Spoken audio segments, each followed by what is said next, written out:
मैं कोई अपनी तारीफ करने के लिए नहीं कह रहा हूं, मुझे क्षमा करना, लेकिन प्रसून जी ने सवाल पूछा है, मैं जवाब न दूं तो ठीक नहीं लगेगा। जब मैं गुजरात में था मुख्यमंत्री के नाते, तो सार्वजनिक समारंभ में जाता था तो लोग बैंड सौगात देते हैं, बढ़िया सा शॉल देते हैं, कभी कोई चांदी की तलवार दे देता है, कोई अच्छा अच्छा ताजमहल दे देता है, कुछ न कुछ देते रहते हैं, बहुत बढ़िया बढ़िया पेंटिंग देते हैं। तो मैं भी इंसान हूं, मेरा भी मन करता है यार ये बहुत बढ़िया पेंटिंग इस घर में दीवार पे लगाऊंगा, मेहमान आएंगे तो अच्छा लगेगा।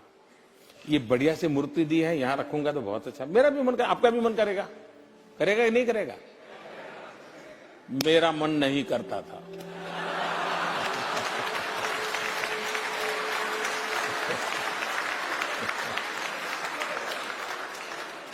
और मैं ये सारी चीजें सरकार का जो ट्रेजरी होता है, तोशाखाना बोलते हैं, उसमें डाल देता था। वो भी बड़े तंग आ गए कि ये सब क्या सब्जी से आप बारियां बेच देते हो। मैंने कहा मैं कहाँ रखूंगा भाई, मेरे कौन संभालेगा इन चीजों को, कोई इसके लिए किसी को रखना पड़ेगा मुझे। मैं दे देता था।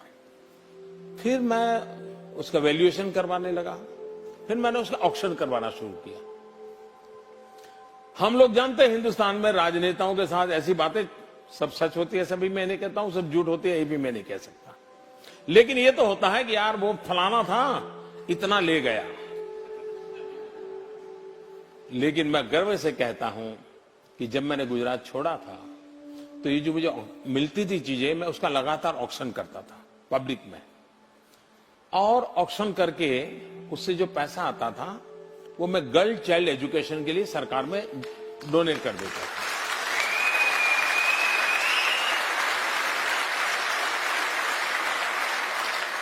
और करीब करीब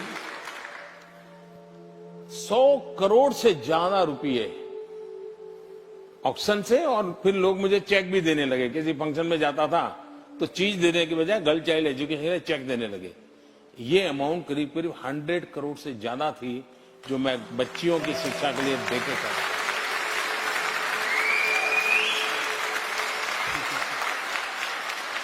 जब मैं मुख्यमंत्री से निकल करके दिल्ली आना तय हो गया, आप लोगों ने मुझे धक्का मार दिया, तो मैंने मेरे अफसर जो थे उनको बुलाया। मैंने कहा भाई ये जो मैं एमएलए के नाते कमाता था, क्योंकि एमएलए के नाते पैसे मिलते थे, मैंने कहा पैसे पड़े हैं, क्या करेंगे हम लोग, मैं कहां ले जाऊंगा? आप हैरान होंगे सुनकर के, मुझे अभी याद नहीं है, शायद 5-6 लाख रुपया था। मैंने कहा भाई मैं तो कोई सरकार में दे देना चाहता हूं। और मैंने कहा मेरी इच्छा यह है कि गांधीनगर के सचिवालय में जो ड्राइवर और प्यून है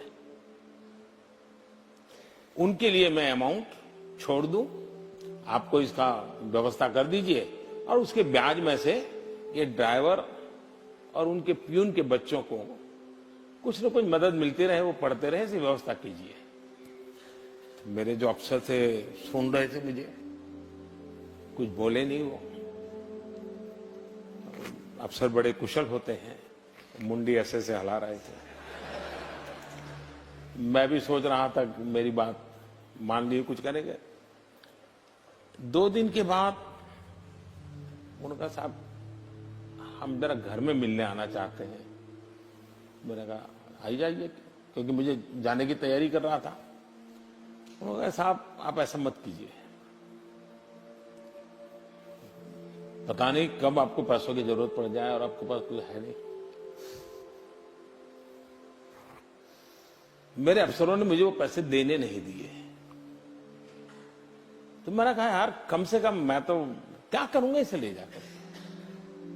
आखिरकार वो बहुत समझाने पर मान गए, और सारे पैसे तो मेरे उन्होंने लेने से मना कर दिया, लेकिन एक छोटा सा फाउंडेशन बनाया, और मुझे याद नहीं आज शायद 21,000 रुपया है, इतना कुछ शायद उसमें मैं दे करके इन गरीब लोगों के लिए दे करके निकल गया। शायद मेरी जिंदगी ही मैं ऐसी अभाव में पैदा हुआ हूं, इसलिए मुझ पर किसी चीज का प्रभाव नहीं होता है। वाह। और ये फकीरी वगैरह है, वो तो शब्द बड़े हैं, लेकिन मैं औलिया हूं जी, मेरा कोई लेना देना नहीं। बस वही है सर, फकीरी उसी का हमसे जिक्र कर रहे थे। नहीं, आपने वो हर चीज में परिलक्षित होती है।